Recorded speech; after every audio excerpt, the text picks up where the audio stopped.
अस्सलामुअलैकुम। डॉक्टर मरियम आपके साथ। और आज हम बात करने वाले हैं एक्जिमा, जिसको कि एटोपिक डर्मेटाइटिस या फिर जिल्द की सोजिश भी कहते हैं। ये एक सारे साल चलने वाली बीमारी है जो कि कभी कभी फ्लेयर अप हो जाती है, specially at the change of seasons. हर एज के लोगों को होती है, बेशक वो बच्चे हों, वो बूढ़े हों या वो एडल्ट्स हों, जवान हों। हर एक को जिसमें ये एलर्जिक टेंडेंसी होती है ये हो सकती है। इसकी कोई ख़ास एज लिमिट नहीं है और ये फैमिलीज़ में रन करती है। इसमें हमारी जिल्द जो है वो बहुत ज़्यादा खुश्क हो जाती है, जिसकी वजह से उसके ऊपर सफ़ेद सफ़ेद छिलके आ जाते हैं, स्केल्स आ जाते हैं और फिर उनमें बहुत ज़्यादा ख़ारिश होती है, जिसकी वजह से वो जगह लाल हो जाती है। और जब ये प्रोलॉन्ग चल रही होती है तो वहाँ से हमारी स्किन जो है वो रफ़ और खुरदरी हो जाती है और क्रैक कर जाती है। जब ये स्किन क्रैक हो जाए तो फिर इसमें टेंडेंसी होती है सुपर एडेड बैक्टीरियल इन्फेक्शंस होने के, जिसकी वजह से उनमें खुले ज़ख़म बन जाते हैं स्किन में और वहाँ से खून, पानी और पीप रसने लगती है और साथ में जिल्द भी मोटी मोटी हो जाती है। तो ये एक बहुत ही पेनफुल कंडीशन होती है, तकलीफ़देह होती है, क्योंकि इसमें ख़ारिश बहुत ज़्यादा होती है। और जो हमारी बॉडी है उसमें ये कहीं पे भी हो सकती है, लेकिन मैक्सिमम टेंडेंसी होती है एल्बोज़ के जो बेंड्स हैं यहाँ पे होने की, जो हमारे घुटनों के पीछे जहाँ हम बैठते हैं और स्किन बेंड होती है वहाँ पे होने की, और हमारी नेक पे, फ्रंट पे और साइड्स पे यहाँ पे होने की, जहाँ हमारे कपड़े टच होते हैं, कॉलर्स टच होते हैं, या फिर लेडीज़ जो ज्वेलरी वगैरह पहनती हैं उनके मेटल से भी एलर्जी होके ये जगह बहुत प्रोन होती है एक्जिमा पैचेस बनने के लिए। उसके अलावा हमारे वो लोग जो कि बहुत ज़्यादा डिटर्जेंट्स वगैरह, स्ट्रॉन्ग सोप्स, लिक्विड्स या फिर वॉशिंग बहुत ज़्यादा करते हैं, तो उनको ये हाथों में भी ड्राइनेस के पैचेस हो जाते हैं, उंगलियों के साइड्स पे, अंदर की तरफ, बाहर की तरफ, और वहाँ पे भी एक्जिमा पैचेस बन जाते हैं। अब हमारी लेडीज़ स्पेशली जो हैं वो तो हर घर में बर्तन भी धोती हैं, कपड़े भी धोती हैं और बाकी सफाई के काम भी करती हैं, तो उनको भी ये टेंडेंसी है एक्जिमा होने की काफ़ी ज़्यादा, if they have a familial tendency to it.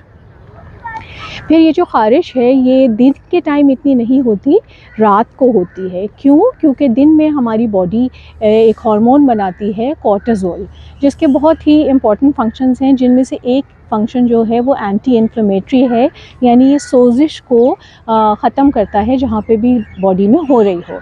तो दिन में हमें ये नेचुरल प्रोटेक्शन मिलती है कॉर्टिसोल से, जो कि रात में नहीं होती, तो रात में ये ख़ारिश ज़्यादा होने लगती है जिस्म पे।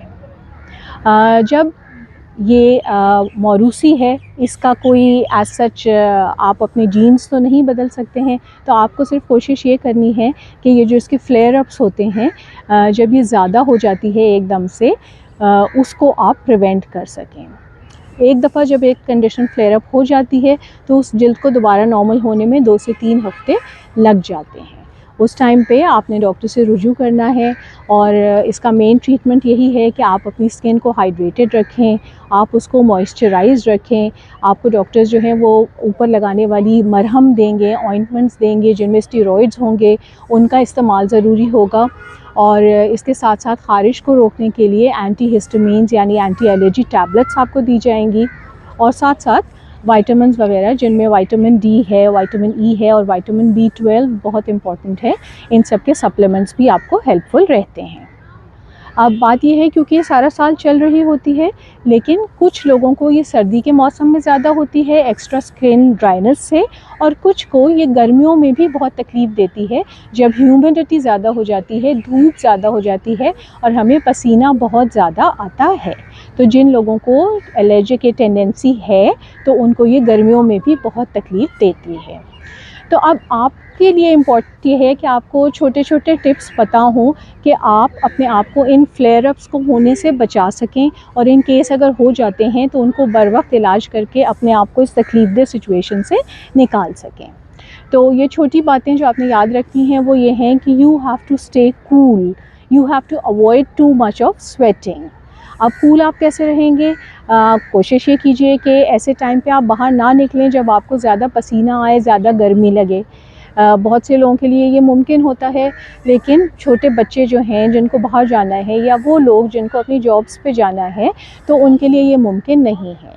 तो आपने उस टाइम पे कोशिश ये करनी है कि आप लूज़ कूल कपड़े पहने, हल्के रंग पहने और ऐसे फैब्रिक्स पहने जो नेचुरल हों, यानी कॉटन्स हैं, लॉन्स हैं या कॉटन जर्सीज़ हैं जिनमें कि पसीना आसानी से एब्ज़ॉर्ब हो जाए, आप उनका इस्तेमाल करें।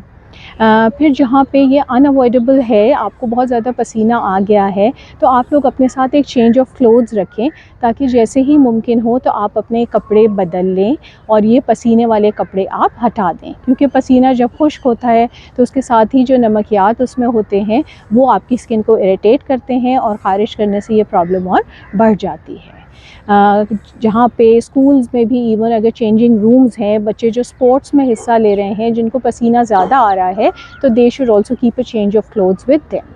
और उस वक्त अगर शावर ले सकें तो बहुत अच्छा है कि पसीना वैसे ही उतर जाए, और अगर शावर पॉसिबल नहीं है तो कीप स्मॉल हैंडकरचिप्स विद यू, छोटे छोटे टॉवल्स अपने साथ रख लीजिए और उनको पानी से गीला करके जिन जिन एरियाज़ में आपको ज़्यादा पसीना आया हुआ है वहाँ पे आप उन पसीने को साफ़ कर लें ताकि वो नमकियात बॉडी पे, स्किन पे ना जम सकें, और फिर आप कपड़े चेंज कर लें। Then you have to shower daily ताकि आपने अपनी स्किन से ये सारा डस्ट, ये एलर्जेंस, इनको आप अच्छे से साफ़ कर सकें। खाली पानी भी काफ़ी है। जब आपने सोप दिन में एक दफ़ा ज़रूर लगाना है तो choose a mild soap, do not use any harsh detergents और सोप्स, क्योंकि वो आपकी स्किन को और इरिटेट करते हैं और आपकी स्किन को और ड्राइनेस देते हैं। फिर आपने मॉइस्चराइज़र्स जो यूज़ करने हैं उसमें भी आप ये कोशिश कीजिए कि उसमें सेरामाइड्स हों। सेरामाइड्स वो नेचुरल लिपिड्स हैं, वो नेचुरल फ़ैट्स हैं जो हमारी स्किन में मौजूद होते हैं, और जो मॉइस्चराइज़र्स जिनमें सेरामाइड्स होते हैं ये हमारी स्किन के डिफेंस बैरियर को और ज़्यादा मजबूत करते हैं और आपकी स्किन इरिटेशन से बच जाती है और उसकी हाइड्रेशन भी महफूज रहती है। फिर आपने सनस्क्रीन्स को यूज़ करना है। सनस्क्रीन्स के इस्तेमाल में आप वो वाली यूज़ कीजिए जिनमें बैरियर्स हैं, फ़िज़िकल बैरियर्स हैं और मिनरल्स हैं, केमिकल्स वाली मत इस्तेमाल कीजिए। तो जब आप सनस्क्रीन अपने लिए तलाश करें तो उसके लेबल्स में देखिए, उसके कंटेंट्स में देखिए जिनमें जिंक ऑक्साइड हो और जिसमें टाइटेनियम डाइऑक्साइड हो, आप वो वाले चूज़ कीजिए। फिर hydration level is to be maintain, यानी आपने पानी ज़्यादा पीना है, बॉडी का वाटर लेवल मेंटेन करना है, क्योंकि ये होती ही जिल्द की खुश्की से है। तो जब आपको पसीना ज़्यादा आ रहा है या सर्दी में ड्राइनेस ज़्यादा हो रही है तो दोनों में आपकी जिल्द खुश्क हो रही है। तो जब आप पानी अच्छे से पिएंगे तो आपकी स्किन हाइड्रेटेड रहेगी, मॉइस्ट रहेगी, सपल रहेगी, तो उसके इरिटेट होने के चांसेस कम होंगे। फिर कुछ फूड्स हैं जो आपने अवॉइड करने हैं when you are having flare ups, and those are foods like eggs हैं, डेयरी प्रोडक्ट्स हैं, वीट है, ग्लूटेन है, सोए है। ये आप इनको अवॉइड करेंगे तो आपको ख़ारिश की प्रॉब्लम कम होगी और ये जल्द जो है वो जल्दी हील हो जाएगी। अब डेयरी प्रोडक्ट्स में से एक योगर्ट भी है, दही जिसको कहते हैं, उसमें प्रोबायोटिक्स होते हैं, and although it is a dairy product but this is helpful in treating eczemas. Then meats like chicken and meat, they are good for it, उससे आपको हेल्प मिलती है इनको जल्दी हीलिंग होने में।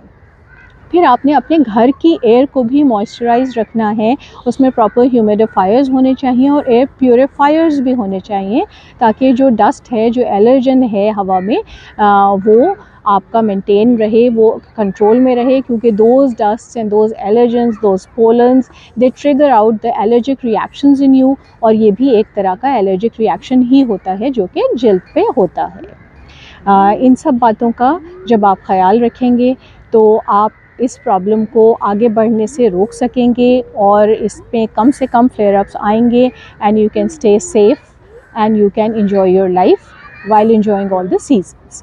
तो प्लीज़ इस इंफॉर्मेशन को याद रखिए एंड स्टे सेफ. इंशाल्लाह we'll join in with another interesting topic. Thank you. अस्सलाम वालेकुम.